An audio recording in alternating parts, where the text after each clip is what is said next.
नमस्कार, मैं मनोज भट्ट। किसान तक के विशेष प्रोग्राम किसान तक न्यूज़ रूम में आपका स्वागत है। किसान तक न्यूज़ रूम में आज हमारे साथ एक विशेष मेहमान मौजूद हैं। आपकी पहचान संघ के पूर्व प्रचारक की भी है, तो वहीं आपकी एक पहचान देश के मजबूत सशक्त थिंक टैंक की भी है। आपका ये चिंतन आपको सत्ता और संगठन से अलगाव के बाद भी देश को नई दिशा में देने के लिए राष्ट्रीय स्वाभिमान आंदोलन का नेतृत्व करने की तरफ भी ले जाता है। जी हाँ, मैं बात कर रहा हूँ के.एन. गोविंदाचार्य जी की। आज हमारे साथ के.एन. गोविंदाचार्य जी मौजूद हैं। सर, आपका बहुत बहुत स्वागत है किसान तक में। धन्यवाद मनोज जी। सर, इस चर्चा की शुरुआत में सबसे पहले हम चाहेंगे एक बार कि किसान तक के बारे में अगर किसान तक में आकर बहुत सुखद अनुभव हुआ, ठंडक मिली, सही दिशा में एक कदम आगे चलते देखने का संतोष भी मिला। और किसान के बारे में, किसान तो देश और उसका पर्यायवाची ही है, क्योंकि किसान केवल जो खेत में हल चलाता उतना ही नहीं है, कृषि से संबंध रखने वाले सभी वर्ग, सभी इससे किसान की ही श्रेणी में तो आएंगे। इसलिए किसान का विचार यानी देश का विचार, देश का विचार यानी किसान का विचार, इतना पर्यायवाची है दोनों। इसका विचार करके आपके चैनल ने अपना यहाँ स्थान बनाया, नया प्रयोग कर रहे हैं। उस प्रयोग में सफलता के लिए मेरी ओर से और देश भर के सभी किसानों की ओर से आपको बहुत बहुत शुभकामनाएं प्रेषित करता हूँ। बहुत बहुत शुक्रिया हौसला अफजाई के लिए। मैं सवालों का सिलसिला शुरू करूंगा। सबसे पहला सवाल हम लेंगे, खेती किसानी से जुड़ा हुआ सवाल है। सर, देश आज़ादी का अमृतकाल मना रहा है, 75 साल से ज़्यादा पूरे हो गए हैं, लेकिन किसान अभी भी एमएसपी गारंटी कानून की मांग कर रहे हैं। अब मानते हैं कि कहाँ खामियां रह गई, कौन इस पूरे किसान अभी भी अपना हक मांग रहे हैं, तो कौन इस पूरे प्रकरण में विलन है, कहाँ खामियां रह गई, किसान को अभी भी हक मानना पड़ रहा है? हीरो और विलेन की बात छोड़ भी दें तो देश की दुर्दशा तब तक तो रहेगी ही ना, जब तक किसान प्रसन्न नहीं होगा। किसान और गौ माता दोनों प्रसन्न रहेंगी तो देश प्रसन्न रहेगा। ये दोनों दुखी रहेंगे तो देश भी दुखी रहेगा। अब इसमें एमएसपी की बात आपने उठाई। एमएसपी तो लाचारी का मुद्दा बना। रिम्यूनरेटिव प्राइसेस का क्या हुआ, किसने विचार किया फिर? और इसके पहले भी आप विचार करेंगे तो गांधी जी के समय से आज़ादी के बाद क्या चित्र बनना था, क्या बना? लोहिया जी और गांधी जी का पत्राचार आपस में हुआ। उसमें लोहिया जी नहीं, गांधी जी और नेहरू जी का। और नेहरू जी ने कहा कि इस पर बहस आज़ादी के बाद होगी, अब इस पर बंद करते हैं। क्यों? क्योंकि नेहरू जी के दिमाग में था गांव बहुत गंदे स्थान हैं, पिछड़े हैं, सब कुछ है, जबकि ऊर्जा का स्थान मानते थे गांधी। इसलिए आज़ादी के बाद देश की पुनर्रचना का स्वरूप क्या बनेगा, इस पर जो बात आज़ादी के पहले होनी थी वो तो हुई ही नहीं। अब आज़ादी मिल गई, देश का सबसे बड़ा दुर्भाग्य गांधी जी चले गए।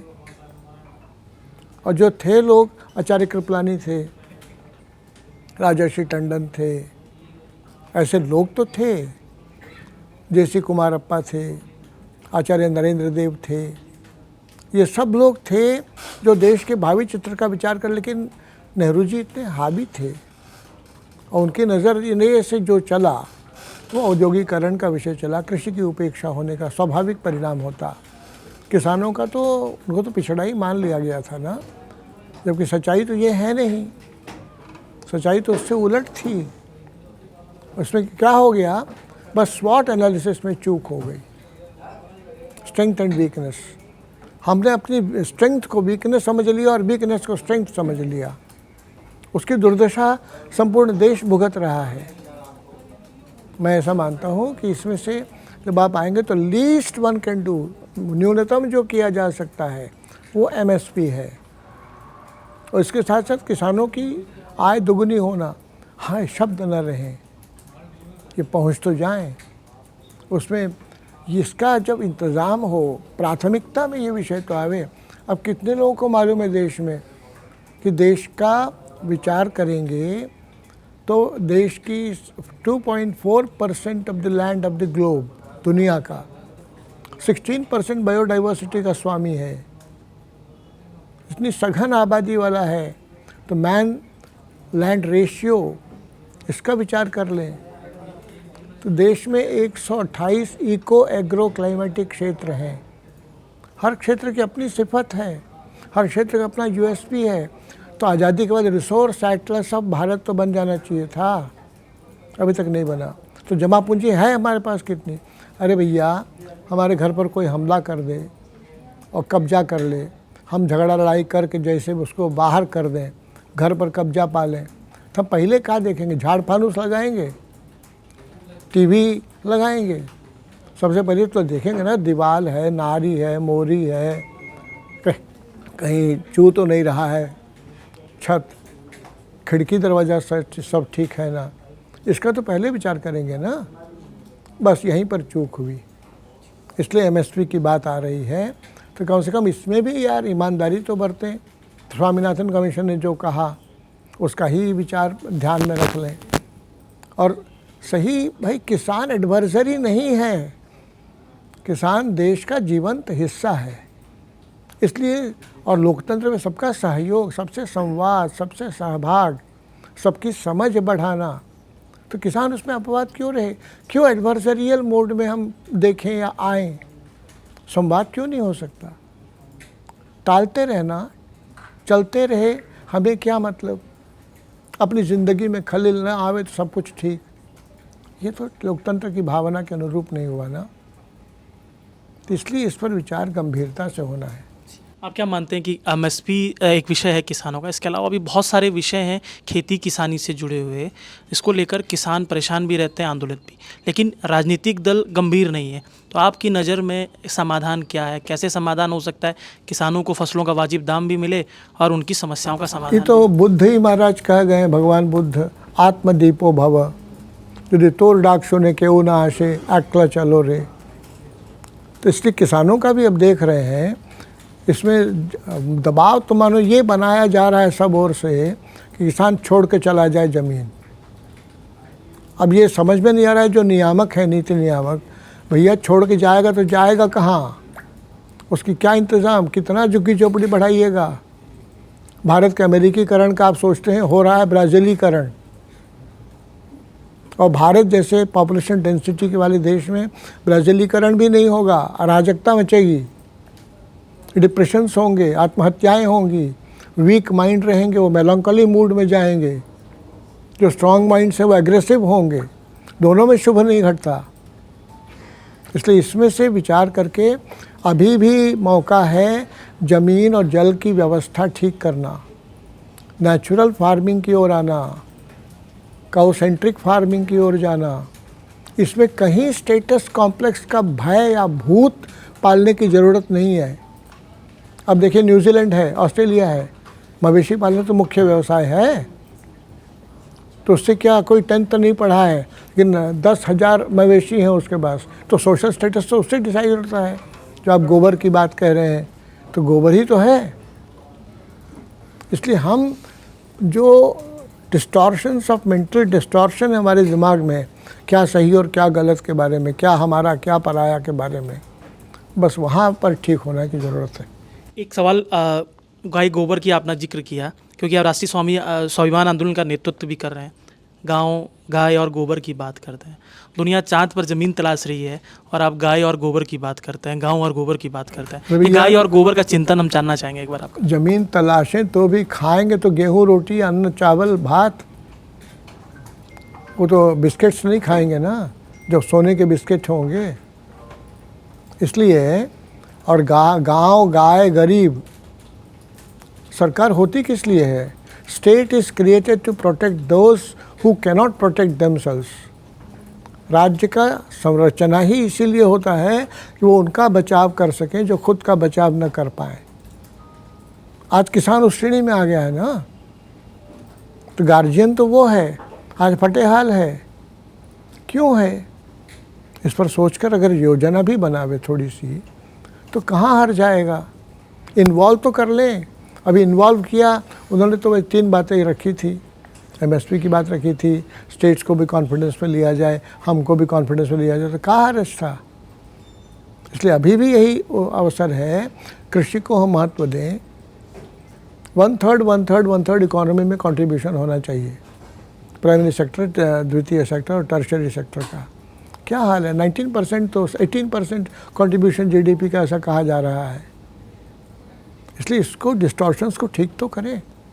उसमें स्टेट का निवेश ज़्यादा होने की ज़रूरत है, पब्लिक इन्वेस्टमेंट ज़्यादा होने की ज़रूरत है। ऐसी स्थिति में हम खेती को हम बेच के चले जाएं, वो इसमें शुभ नहीं है देश का। सर, जहाँ तक किसानों की योजनाओं की बात है, तो जो हमें सुनने में आता है, हमारे सर अक्सर बताते भी रहते हैं, पर जो हम सुन रहे हैं वो ये है कि किसानों के लिए योजनाएं तो बहुत बन रही हैं, किसानों को पूरा इन्वॉल्व किया जा रहा है। जैसा आप कह रहे थे कि इन्वॉल्व करें, तो सुनने में जो आ रहा है वो इन्वॉल्व किया जा रहा है, और किसानों की आय दोगुनी करने की भी बात है। ये सवाल चलते रहेंगे। मेरा बीच में एक थोड़ा अलग सवाल था, क्योंकि आपने गाय की बात की, तो आप अक्सर कहते रहे हैं, जितना मैं पढ़ पाई हूँ, कि आप हमेशा काउ बेस्ड इकोनॉमी की बात करते हैं। तो लेकिन अगर हम दूर से एक बात कहते हैं तो लोग उस तरह से रिलेट नहीं कर पाते कि काउ बेस्ड इकोनॉमी कैसे, तो गाय से कैसे होगा? क्योंकि जैसा आप कह रहे थे, स्टेटस सिंबल, पहले लोग गाय पालते थे, 1 गाय 2 गाय, तो उससे स्टेटस निर्धारित होता था। अच्छा, इनके पास 2 गाय है तो ये थोड़े अमीर हैं, 1 गाय अच्छा थोड़ा कम। लेकिन अब तो गाय पालना मतलब अगेंस्ट स्टेटस है, किसी भी मवेशी को पालना। डॉग आजकल लवर लोग हैं, कैट लवर लोग हैं, लेकिन cow and buffalo are like outsiders हैं। दूध हमें वही पीना, ऑर्गेनिक मिल्क चाहिए। तो काउ बेस्ड इकोनॉमी कैसे होगी, प्रैक्टिकल कैसे होगा? तो दिल्ली में तो नियम ही है कि साहब आप कुत्ता रख सकते हैं, गाय नहीं रख सकते हैं। हाँ जी, लॉ इसलिए वो छोड़िए। तो आप क्या कह रहे हैं उसमें? हमारा ये कहना है कि सबसे पहले तो गाय का आप इकोनॉमिक वैल्यू भी तो तय कर दीजिए। गाय को कितना खिलाना पड़ता है और क्या उससे मिलता है, इससे भी आप तय कर सकते हैं। तो इसका वैल्यू कंप्यूटराइज करके कुछ कर तो दीजिए। अभी तो वो कुछ हुआ नहीं। हमारा कहना है कि भारत जो बढ़ा है वो घर की माता, गौ माता और धरती माता, इनके परस्पर पूरकता से ही बना है।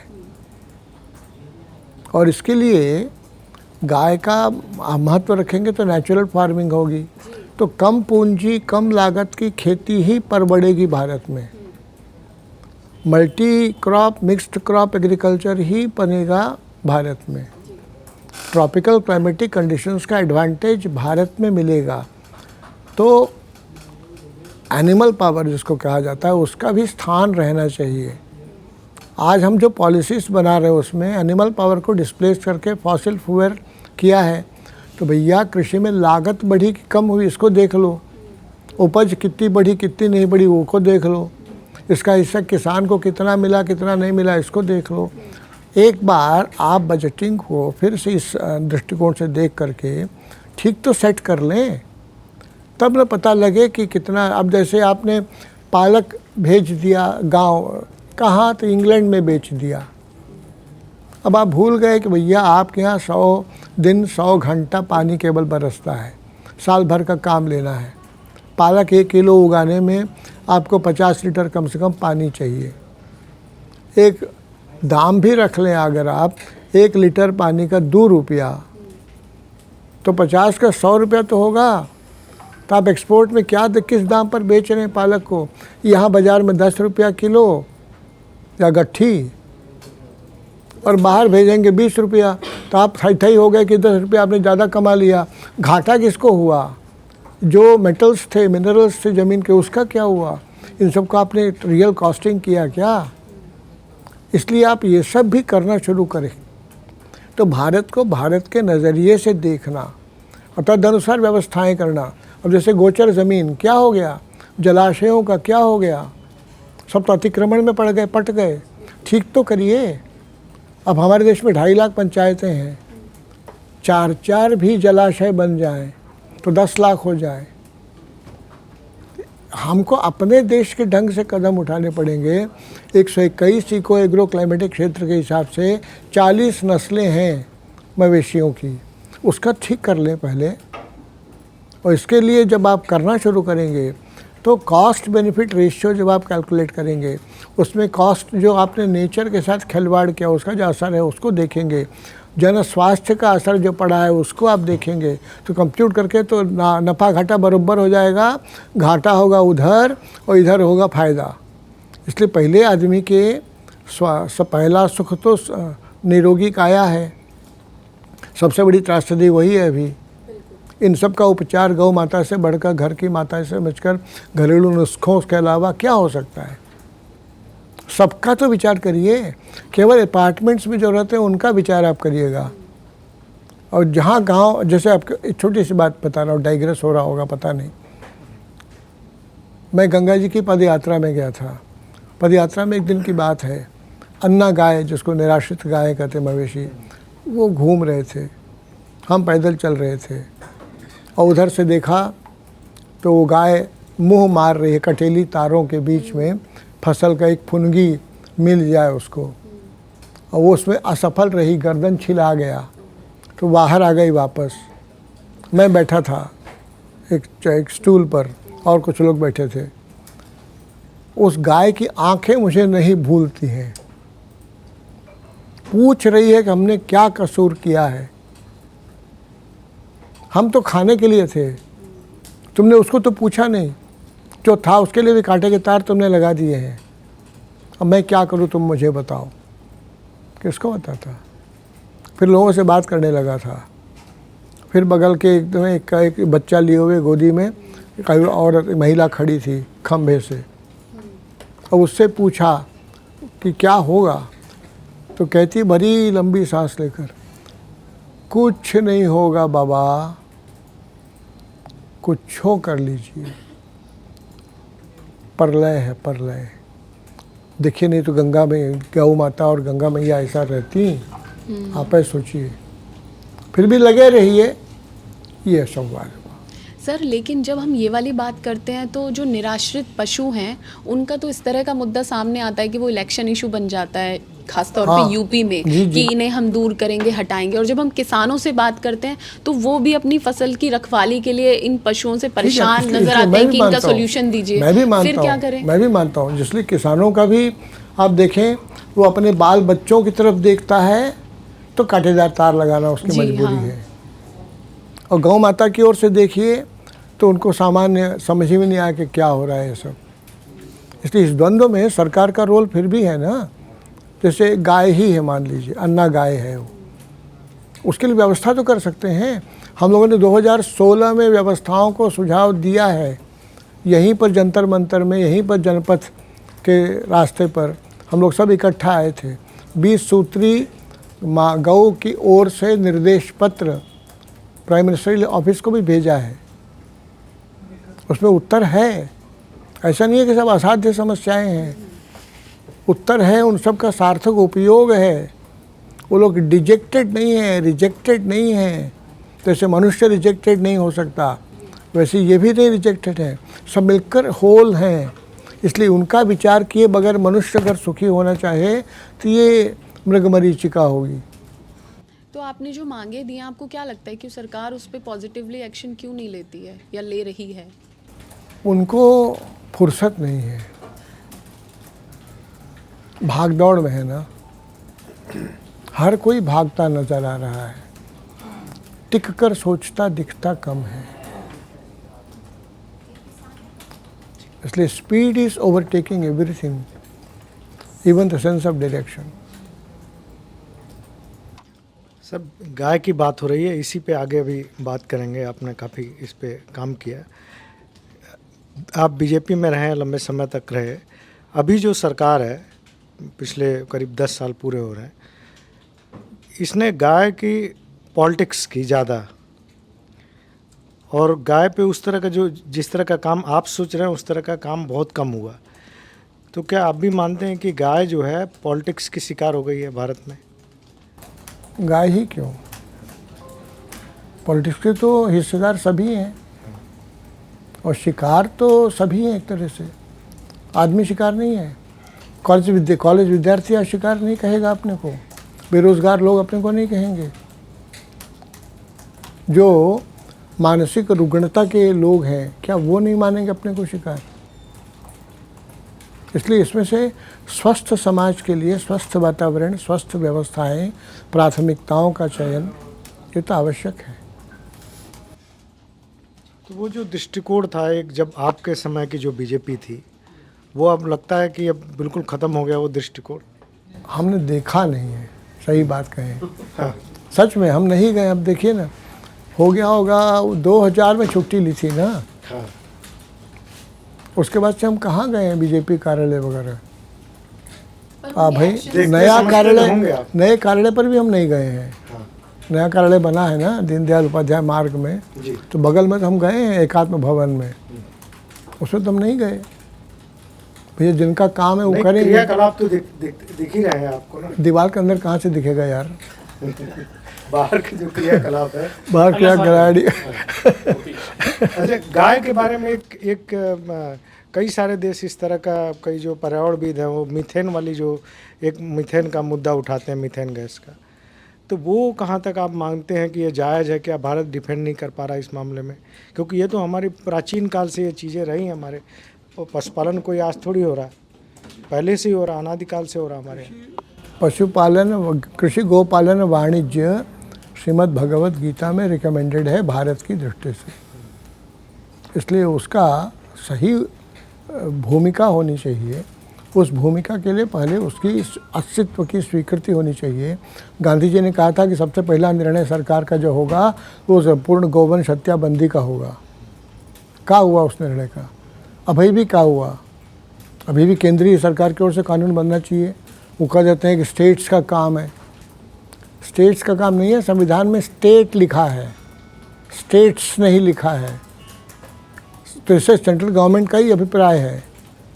और केंद्रीय कानून बने और उसमें से क्या क्या और होना चाहिए, 20 पॉइंट्स हैं, तो भैया 10 साल में चित्र बदलेगा और गौ आधारित खेती होगी।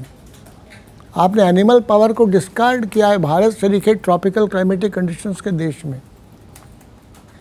तो इसमें हाथी भी नहीं रहेंगे, घोड़े की भी ज़रूरत नहीं रहेगी, गधों की ज़रूरत नहीं है, खच्चरों की ज़रूरत नहीं है, बैलों की ज़रूरत नहीं है। सब कसाई खाने की भेंट चढ़ जाए, उससे जो इम्बैलेंस होगा उसका क्या होगा? उसके लिए बछिया ही बछिया उगाएं, उससे जो प्रकृति के प्रति अन्याय होगा उसका क्या होगा? पलट के ही तो आएगा सब।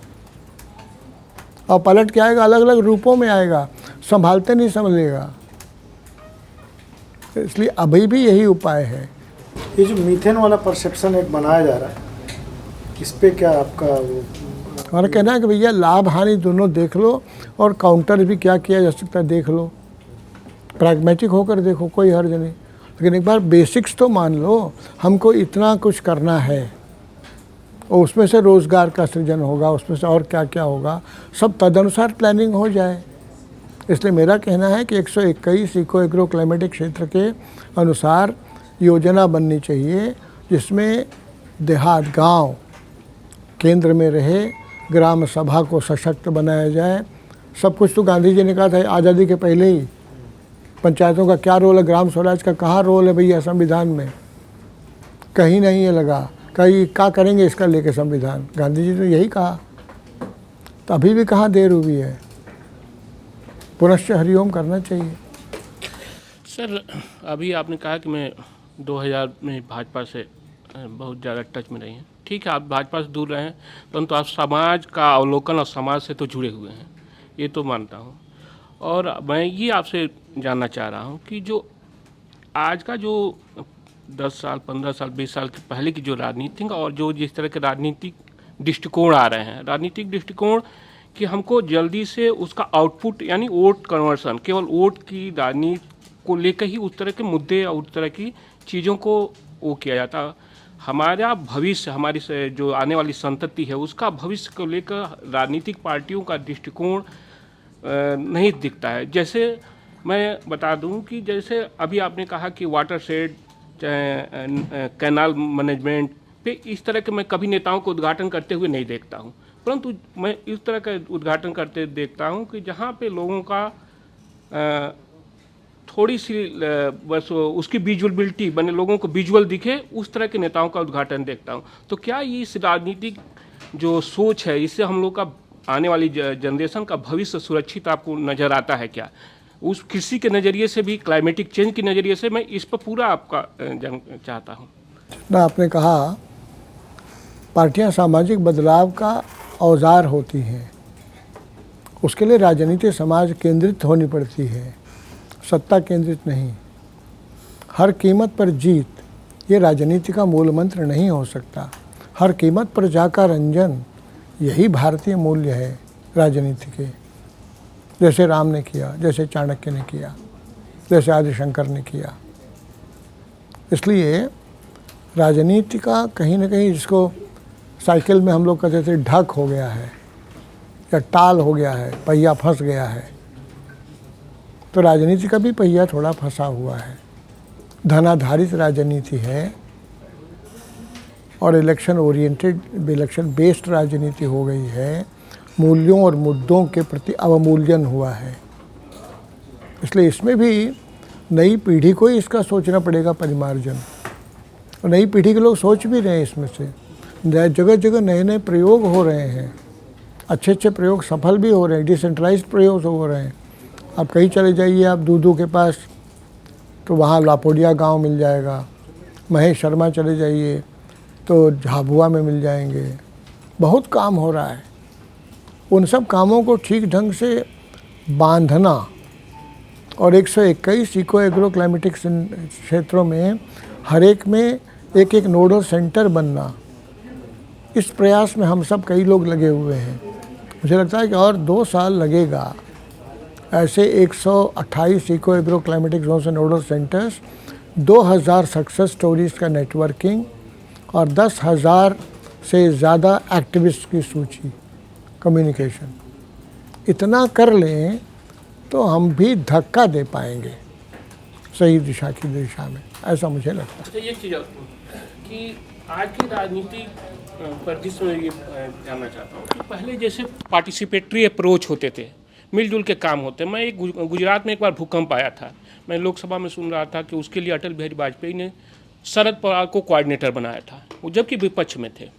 चाहे एक बार मैं ये भी देखा था कि अटल बिहारी वाजपेयी को जब शरद यादव और रामविलास पासवान बहुत लोकसभा में उनको बोलने नहीं दे रहे थे, तो चंद्रशेखर ने उठ कर उस समय उन लोगों को डांट पिलाई थी और कहा था कि मैं तुमसे बड़ा गुंडा हूँ।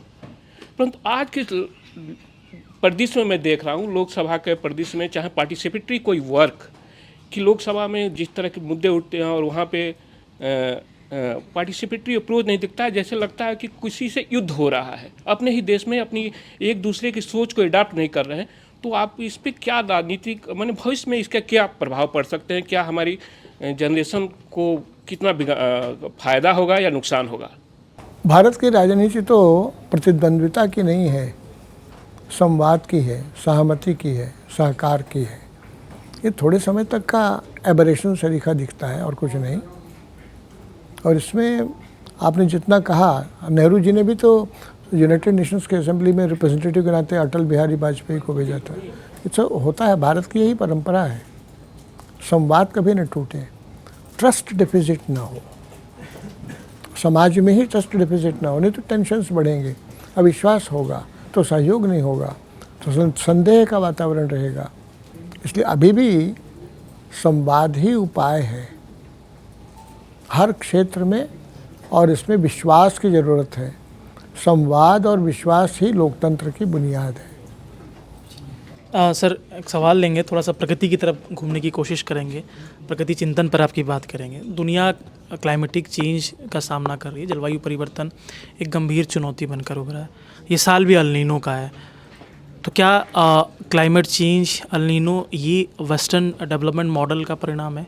और इसके अनुरूप खेती किसानी, भारतीय किसानों को, क्योंकि सबसे ज़्यादा प्रभाव भारतीय किसानों पर पड़ा है अगर हम भारतीय संदर्भ में देखें, तो क्या बदलाव की बातें आप कहेंगे, क्या सुझाव देंगे?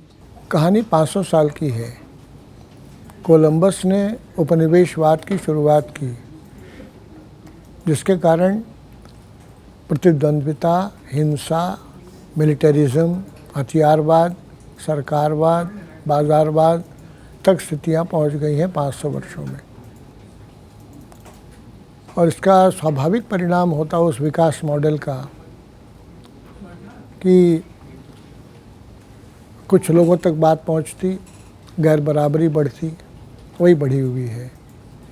उसी प्रकार प्रकृति विध्वंस उसका अनिवार्य परिणाम होता, वो परिणाम भी दिखता है। प्रकृति का विजेता मानने की भूल होकर अब उसका प्रायश्चित करने का मौका आ रहा है। अल नीनो इफेक्ट हो, भारत में कृषि पंचांग नदारत सा हो गया है। बोनी कटनी सबका टाइम टेबल बनता था ग्रह नक्षत्रों के हिसाब से, वो सब बर्बाद सा है। इसलिए उसके कारण अभी हम जब गंगा जी का घूम रहे थे पैदल, तभी बाजरा, गन्ना, धान, मक्का, ये सब फसल खड़ा था। इतना पानी बरसा कि सब पड़ गया और कुट्टी के काम आने की स्थिति बन गई सबकी। इसलिए ये स्थितियां हैं मान लीजिए, और इसकी सबसे बड़ी ख़राब स्थिति बनेगी अगली पीढ़ी के स्वास्थ्य की। आ जाए दिल्ली में आप घूम लीजिए, अभी घूम लीजिए, तो जो जहरीली हवा है, जो पोल्यूशन है, तो हवा और पानी ही पोल्यूटेड रहेगा। आप कितना हो सोने का बिस्किट घर में रखें तो क्या होगा, बड़े बड़े 4 मकान खरीद लीजिए, उससे रहने वाला कौन रहेगा, बीमारियाँ लोग रहेगा। इसलिए अब इसकी प्रायोरिटी रख के काम करने की ज़रूरत है। और प्रायोरिटी में फिर मैं कहूँगा कि अभी तक था कि जिए और जीने दें, आगे का रहेगा जीने दो तब जियो, उसके बिना जीवन संभव नहीं होगा। और इसके लिए मूल विचार कर लें कि ज़मीन, जल, जंगल, जानवर के साथ जन का अनुकूल जीवन जरूरी है। नहीं तो हम देख रहे हैं जो दृश्य, उसे 2030 का न्यूयॉर्क में लगा डिजिटल क्लॉक बता रहा है कि भैया 2030 के बाद कुछ भी करो कोई परिणाम नहीं आएगा और सब मिला के बर्बादी की ओर जाएगा, इरिवर्सिबल सिचुएशंस हो जाएंगी। इसलिए अभी से लगो, और लगें तो क्या करें, तो ज़मीन को गैर विषैला बनावें, जल स्तर को ठीक करें, जो वनाच्छादन को ठीक करें, मनुष्य मवेशी अनुपात को ठीक करें, और इसके साथ साथ जो व्यवस्था की विषमताएं हैं उस पर आवाज़ उठे। कहते थे ना, हर खेत को पानी, हर हाथ को काम, तो भैया वो खाली कहेंगे कि करबो करेंगे। इसलिए मानकर तदनुसार व्यवस्था होना, नहीं तो देश की 50% बायोडाइवर्सिटी पिछले 60 साल में ख़त्म हो चुकी है।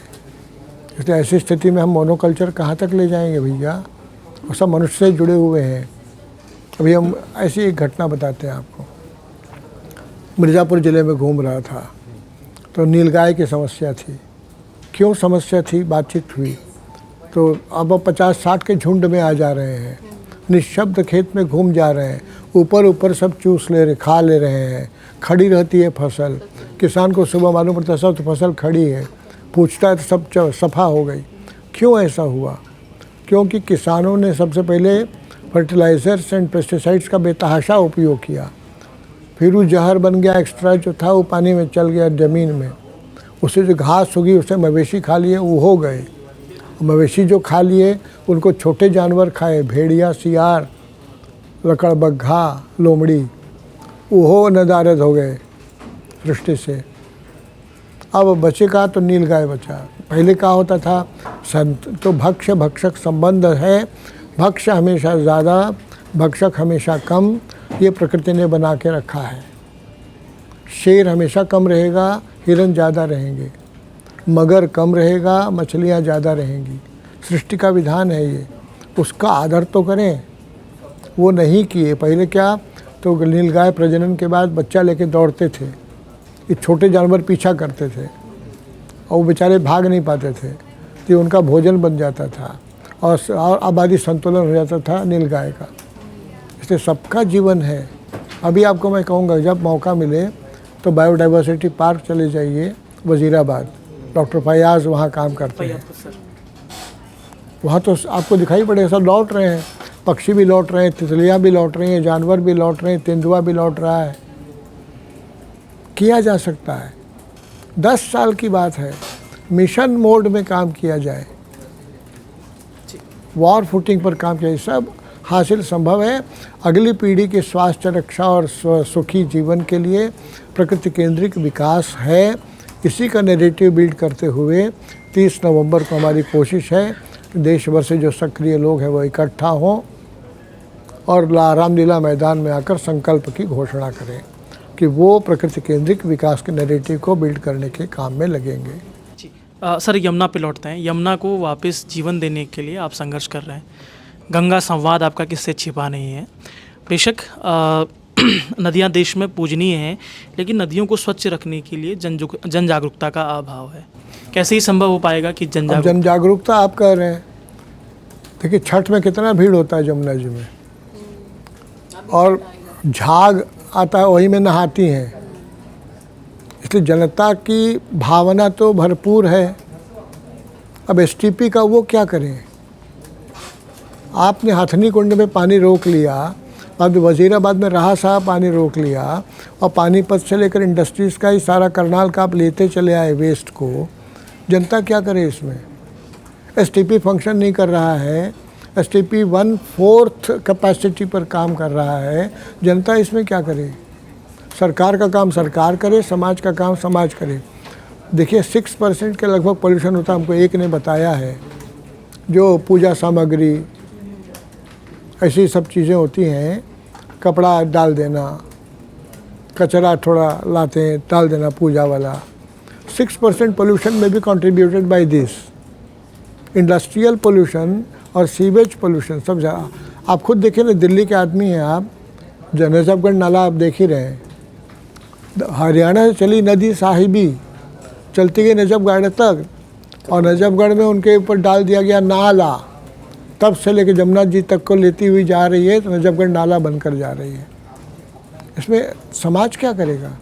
समाज हल्ला करेगा, हल्ला करना पड़ेगा, लेकिन ऐसे काम तो सरकार को करने पड़ेंगे। देख रेख का काम समाज कर सकता है, और आगे इनिशिएटिव में थर्ड पार्टी ऑडिट की बात आएगी तो जनता उसमें काम कर सकती है। इसलिए समाज का काम समाज करे, सरकार का काम सरकार, दोनों एक दूसरे के पूरक के नाते काम करें, तो जमुना जी की सफाई 2 साल से ज़्यादा लगने का विषय नहीं है। पता नहीं कहाँ से कितना पैसा गंगा एक्शन प्लान से लेकर तमाम से लेकर खर्चा तो हुआ, कहाँ गया वो सब? छोड़िए, जो हुआ सो हुआ, अब तो आगे बढ़ें। और इसलिए जो बिंदु हम लोगों ने लिख रखे हैं उस पर फिर से कार्रवाई करेंगे। उसमें अच्छा लक्षण दिखा मुझे कि जो हम लोगों ने मानव दीवाल का कार्यक्रम रखा था, उसका परिणाम इतना हुआ कि प्रदेश और केंद्र की सरकार दोनों सक्रिय हो गई। यही सुबुद्धि बनी रहे तो कुछ हल निकले अगली पीढ़ी के लिए। जी, एक सवाल टीम से लेते हैं। नयन सर, जीडीपी का पैमाना प्रकृति को जोड़कर देखते हैं कि प्रकृति है तो जीडीपी को बढ़ावा मिलेगा। लगातार आप इसकी वकालत करते रहे हैं, लेकिन इतने बड़े देश में हम प्रकृति को भी कैसे बचाए रखें और जीडीपी को उसमें कैसे बढ़ावा मिलेगा, इसके बारे में थोड़ा समझाएं। जीडीपी तो वैल्यू न्यूट्रल है, सिद्ध हो गया। जीडीपी बहुत छोटा ही अकाउंट दे सकता है, ये सिद्ध हो गया। नहीं तो अस्पताल बढ़े तो डॉक्टरवा बढ़ेगा, दवाई बढ़ेगी, नए नए स्ट्रक्चर्स खड़े होंगे तो जीडीपी तो बढ़ गया। क्या जितना बीमार बढ़ेगा उतना जीडीपी बढ़ गया, इससे हम संतोष करें कि हमने विकास कर लिया? जितना अपराध हुआ, थाना पुलिस बना और पैसा लगा तो जीडीपी बढ़ गया, और वार्डर्स रख दिए, पुलिस वालों को रख दिया, भर्ती कर ली, फिर जीडीपी बढ़ गया। ऐसे करते हुए जीडीपी, तो अपराध जितना बढ़ा उतना विकास। ये भ्रमात्मक बात है जीडीपी स्वयं में। और रही बात प्रकृति का, हमारा कहना, हाँ भैया, जितना ज़मीन में खाद कीटनाशक बचा वो जीडीपी बढ़ाया। उसी तरह से जलस्तर जितना ऊंचा आया तो विकास हुआ। वनाच्छादन जितना हुआ 33% होना चाहिए, आज प्रैक्टिकली 8-9% ऐसा कुछ लोग कहते हैं, कुछ लोग 15% कहते हैं। भैया बढ़ा के 25% करो तो विकास, जीडीपी बढ़ा। इसलिए जीडीपी मनुष्य मवेशी अनुपात, आज से 100 साल पहले एक आदमी पर 10 से ज़्यादा मवेशी थे। अंग्रेजवा जब गए तब एक आदमी पर एक मवेशी छोड़ गए। अब कम से कम उस तक तो पहुंच जाए, अभी 7 आदमी पर एक मवेशी है। तो जीडीपी बढ़े, उस बढ़ने से क्या फ़ायदा, से मवेशी भी घटता चले और हमको बीमारियाँ मिले। अब भाई आप त्यौहार के सीज़न में है ना, मावा सब खरीद रहे होंगे, तो आप सोच लीजिए जीडीपी कितना बढ़ेगा, अगले बार स्वास्थ्य आपका पेट का क्या होगा, तो क्या उसका परिणाम होगा। इसलिए सब बातों का संतुलित विचार अगर हम करते हैं तो जीडीपी के कंटेक्स्ट से बाहर हटकर ये कंटेक्स्ट है, पैरामीटर्स ऑफ डेवलपमेंट हमारे बदलने पड़ेंगे। कोई भूखा न रहे, कोई नंगा न रहे, रोटी, कपड़ा, मकान, पढ़ाई, दवाई, पेयजल। और एक अंतिम बात, दुनिया भर में द्वितीय विश्व युद्ध के बाद जो तैयार किया गया था ना डेवलपमेंट का प्रकार, 3 तत्व थे उसमें। एक था प्रॉस्पेरिटी, दूसरा था सस्टेनेबिलिटी, तीसरा था पीस, शांति। देख लीजिए क्या हुआ। प्रॉस्पेरिटी कुछ मिला, बदले में नियामत पे ये सब मिला हमको, बीमारी। सस्टेनेबिलिटी तो ख़त्म हो गया। पीस का कहीं नामो निशान नहीं। कहाँ इजराइल और कहाँ यूक्रेन और कहाँ रशिया, कहाँ चाइना, ताइवान, का नहीं हो रहा, आपको क्या बताएं। तो उससे हम कहाँ तक आगे गए हैं कि पीछे गए हैं। फिर से कहते हैं लोग, आज अखबार में पढ़ रहे थे कि हिरोशिमा में जितना एटम बम फूटा था उसका 40 गुना बड़ा बम बन रहा है अमेरिका के द्वारा। बन रहा होगा, नहीं बन रहा होगा, जो भी। लेकिन ये क्या लक्षण है? विश्व में व्याप्त अशांति, तनाव, अविश्वास के ही तो लक्षण हुए। तो भैया वो रास्ता ठीक नहीं है, यही रास्ता ठीक है। चलें तो धीमे धीमे पहुंच जाएंगे। एक सवाल और लेते हैं संध्या। नमस्ते सर। सर मेरा सवाल ये कि जब भी चुनाव आते हैं बीजेपी का एक ही एजेंडा होता है, विकास का। विकास के मुद्दे पर जनता के बीच जाती है। अभी हाल फिलहाल में भी अब अनाउंसमेंट हो चुकी है, 5 राज्यों में विधानसभा चुनाव है। सर मैं ये जानना चाहूँगी कि आप बीजेपी के विकास के एजेंडे को कितना वोट देंगे? भैया हम टीचर नहीं हैं और हम इन्विजिलेटर भी नहीं रहे, लेकिन हमारा कहना है कि और दिशा अच्छी हो जाए तो गति बढ़ जाएगी। तो मेरा ये कहना है। दूसरा, आप कह रहे हैं तो हम मान ले रहे हैं विकास, लेकिन हमके तो ये विधानसभा चुनाव में विकास तो कहीं नज़र नहीं आया। नारेबाजी नज़र आई, नेतागिरी नज़र आई, बहुत हुआ तो कहीं हिंदू मुस्लिम नज़र आ गया। अब इसमें से हिंदुत्व का तो जो बनेगा वो खाली ऐसा एक नेगेटिव आधार पर तो नहीं बनेगा। हिंदुत्व ऐसा है भी नहीं। हिंदुत्व से तो हम जो समझते हैं, आप बताइए। आप बीजेपी के भी उतने मुखर मतलब आलोचक हैं जितने कांग्रेस के हैं। अभी राहुल गांधी काफ़ी कोशिश कर रहे हैं, कुछ उनके बारे में कहेंगे कि कितने, हाँ, उनकी कोशिश क्या रंग लाएगी? क्या आपको क्या लगता है? आपने काफ़ी मतलब राजनीति की सारी दुनिया देखी है, सिखाई है लोगों की, तो कहीं कामयाबी मिलती नज़र आ रही है उनको, राहुल गांधी को? ये हमके चुनाव में सफलता कामयाबी ज़रूरी नहीं है, पहली बात। दूसरा, बच्चा राहुल गांधी के लिए ज़रूरी है नहीं, बच्चा अच्छा मेहनत कर रहा है, पहली बात, कंसीड तो करेंगे। दूसरी बात, भारत के तासीर से परिचित नहीं है, और वो मेहनत से घूमता फिरता होने के इंट्रैक्शन बढ़ेगा तो होता जाएगा। इसलिए मैं इसको तो उसी रूप में देखता हूँ। सर एक चीज़ में आपकी दौर जब अटल बिहारी वाजपेयी और आज के दौर में जैसे हिंदुत्व का मेन हमने जो जहाँ तक हम लोग की समझ हो रही है मनुष्यता इंसानियत से ही रही है, और अटल बिहारी वाजपेयी का दौर का हिंदुत्व और आज के दौर का हिंदुत्व में क्या फ़र्क देखते हैं और इसका क्या इम्पैक्ट पड़ने वाला है भविष्य में?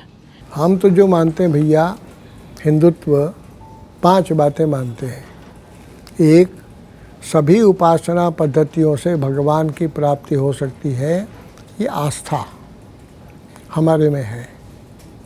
दूसरा, एक ही सत सभी जड़ चेतन में अनुस्यूत है, इसलिए कोई बड़ा नहीं कोई छोटा नहीं और सभी बराबर हैं। तीसरा, मनुष्य प्रकृति का विजेता नहीं हिस्सा है, इसलिए eco friendly techno economic order यही हिंदुत्व है। चौथा, मातृत्व का गुण धारण करने के कारण हर स्त्री माँ के सम्मान की हकदार है। पांचवा, खाओ पियो मौज करो मर जाओ यही ज़िंदगी का मकसद नहीं है, इससे परे किसी भी झीने मकसद का भी एहसास रहे, हिंदुत्व है। अब इसमें तो सभी शामिल होते हैं, सारी दुनिया शामिल होती है। उस महीने में तो सभी हिंदू हैं।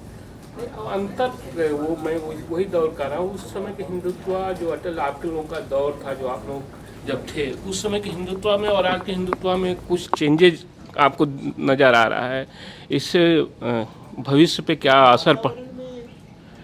तनाव बहुत बढ़ा है, अविश्वास बढ़ा है, संवाद की गुंजाइश कम हुई है।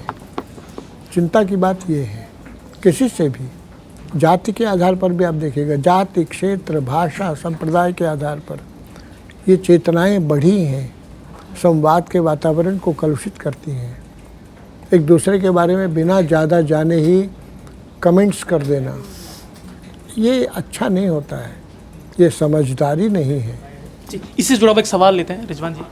गोविंदाचार्य जी, अभी चर्चा के दौरान आपने हिंदू मुस्लिम का जिक्र किया, मेरा उसी से जुड़ा हुआ एक सवाल है कि बीजेपी हिंदुत्व के मुद्दे को लेकर के मुखर है, लेकिन एक लोकतांत्रिक व्यवस्था वाले देश में सत्ता पक्ष को जो है एक धर्म विशेष के प्रति झुकाव को लेकर के आप क्या समझते हैं, क्या ये सही है?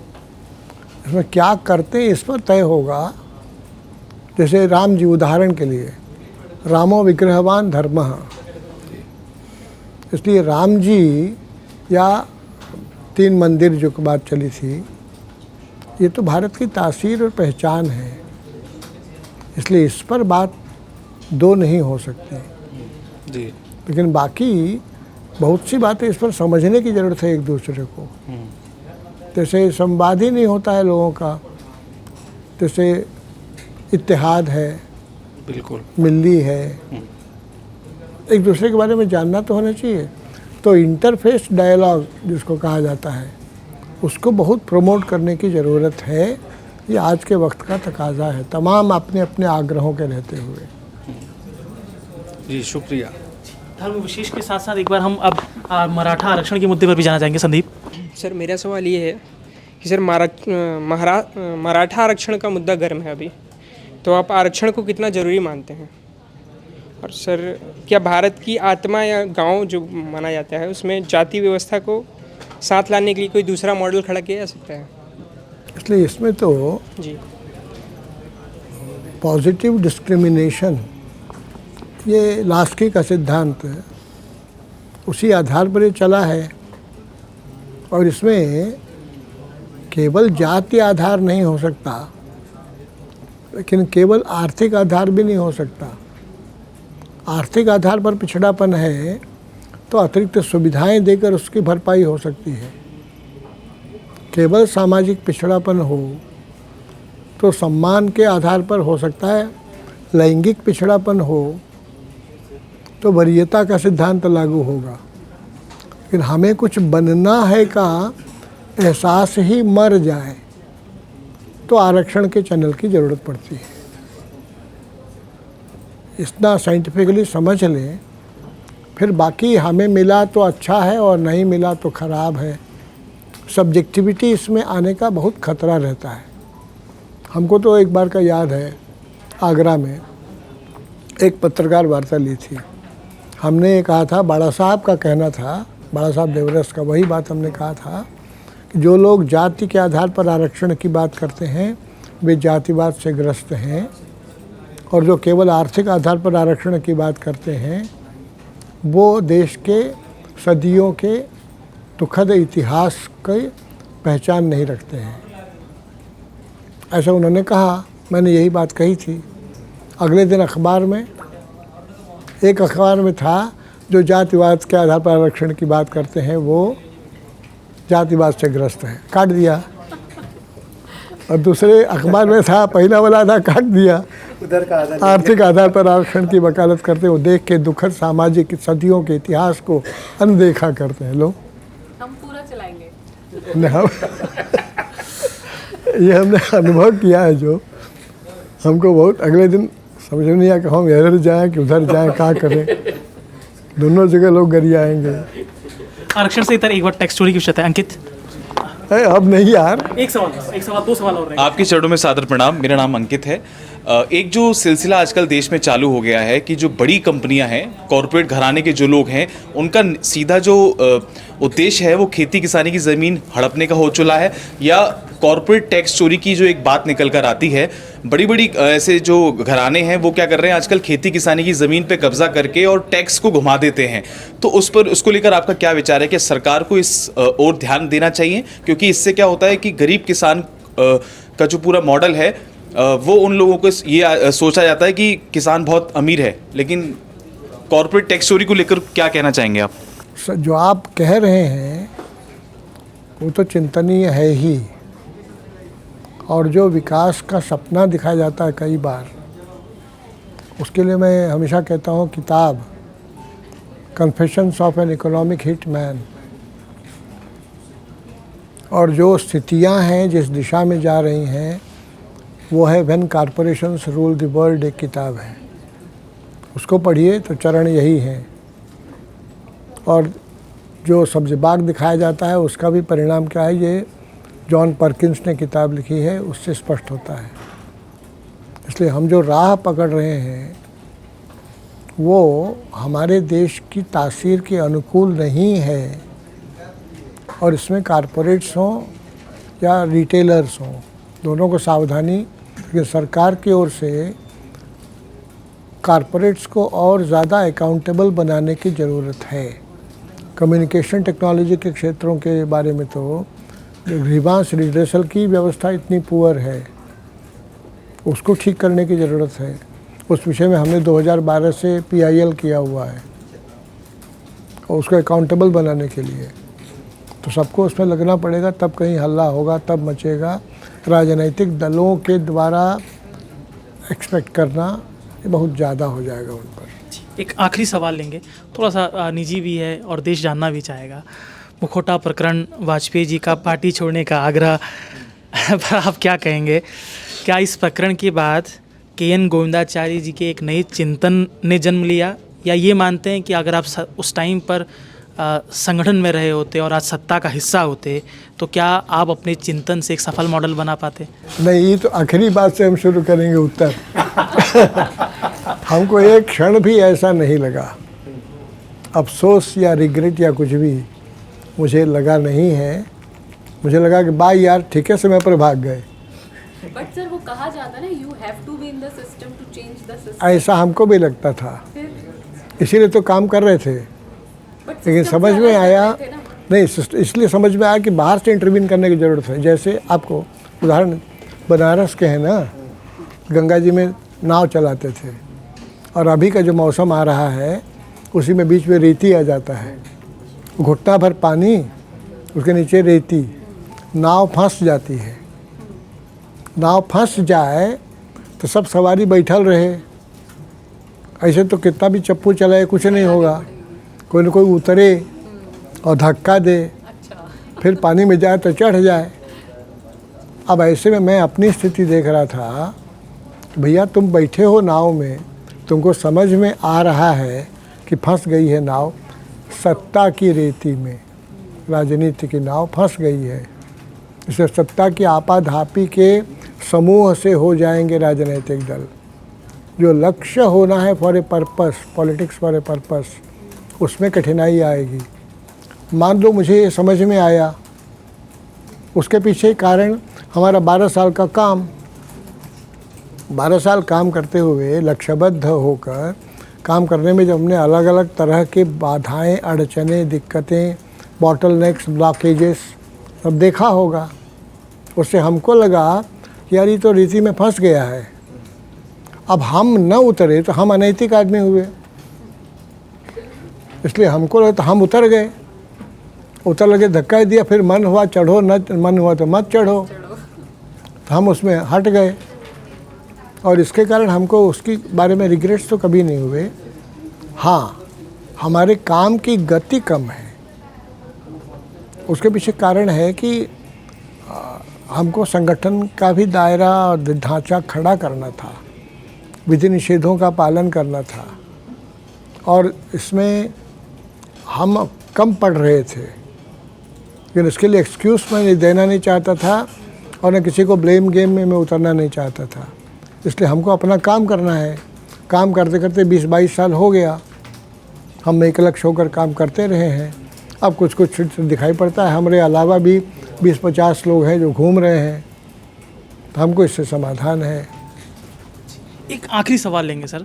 बेशक समानता नहीं हो सकती है, लेकिन गांधी जी के ग्राम चिंतन और नानाजी देशमुख के चित्रकूट मॉडल किसे बेहतर मानते हैं आप? और हम गांधी जी को, उसका कारण है, कभी आप धीरेन्द्र मजूमदार के बारे में पढ़िएगा, देसी कुमारप्पा के बारे में पढ़िएगा, और धीरेन्द्र मजूमदार की लिखी हुई किताब एक समग्र ग्राम सेवा की ओर, दूसरा क्रांति प्रयोग और चिंतन, तीसरा लोक गंगा यात्रा, तो उससे आपको भारत के ध्यान में आएगा। और हाल फिलहाल में 2 मैं रिकमेंड करूँगा, धर्मपाल जी की किताब भारत चित्त मानस और काल, दूसरी किताब technology in 18th century India.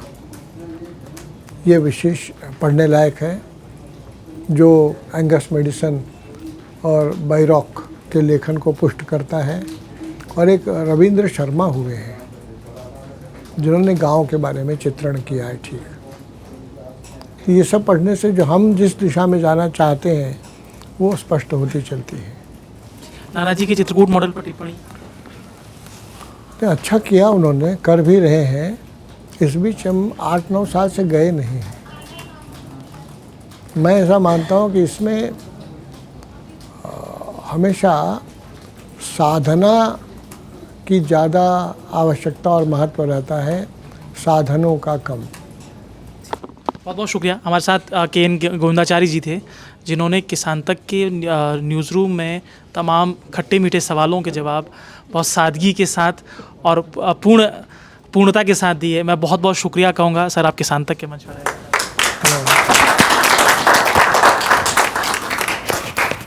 अगर ये वीडियो आपको पसंद आया है तो इसे लाइक ज़रूर करें।